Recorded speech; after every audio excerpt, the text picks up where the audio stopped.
is Helin Sari Ertem, an associate professor of international relations at Istanbul Medeniyet University. Thanks very much for being with us. So I want to ask you, first of all, is this essentially the end of SDF as we know it in its current form?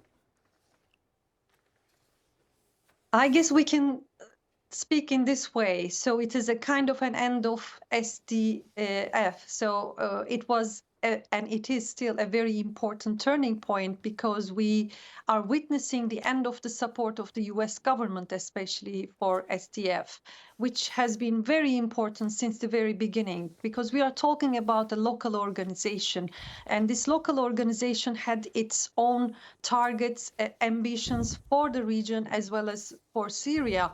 But at the same time, this organization was acting like a kind of surrogate let's say, actor or fighter of the USA in the region. And for these surrogates, it was very important to receive the support of the patron country, which is the United States, which has been the United States. So what I see in the last couple of days is actually the end of the US support, an official declaration by Tom Barak, indirectly by President Trump, that the United States will no longer continue to support SDF, because there's no need for that. The basic explanation for the United States to continue this support financially, militarily, etc., was the existence of Daesh in the region, in Syria specifically. But what we see is that there is no such excuse anymore, because the central government, led by al-Sharaa, gives full guarantee to the United States administration that the central government will show a kind of utmost effort to protect the region against the Daesh terrorism. So the fight will be continued by the central government, and the United States takes this as a guarantee. The counter-argument to that, and I want to ask you about this, is that Daesh remains a potential threat in Syria, and it is a threat that could get bigger. Is the Damascus government equipped to deal with that without the US?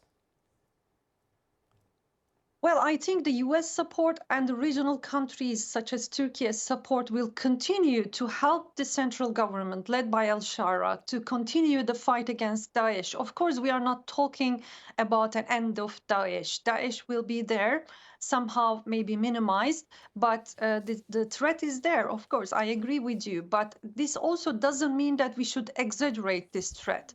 There will be some kind of provocation efforts trying to show that Daesh is still existing and still posing a kind of threat against Western interests as well as the regional countries' interests. But, well, we have to see that it is quite minimized. The threat led by Daesh is not compared to the threat that was happening, let's say, in the 2014s. So for this point of view, I should underline that, especially for strengthening the central government led by al-Sharaa, we have to believe that the regional countries will be in charge to support the central government, rather than the United States or some other Western partners supporting SDF to fight against the Daesh existence. And if we go back to this ceasefire that's been agreed upon for now, what are you expecting to happen over the next few days? Is this fragile ceasefire expected to hold? Well, we are talking about forming a new government. We are talking about some kind of, let's say, forming a new nation. It is a very delicate process.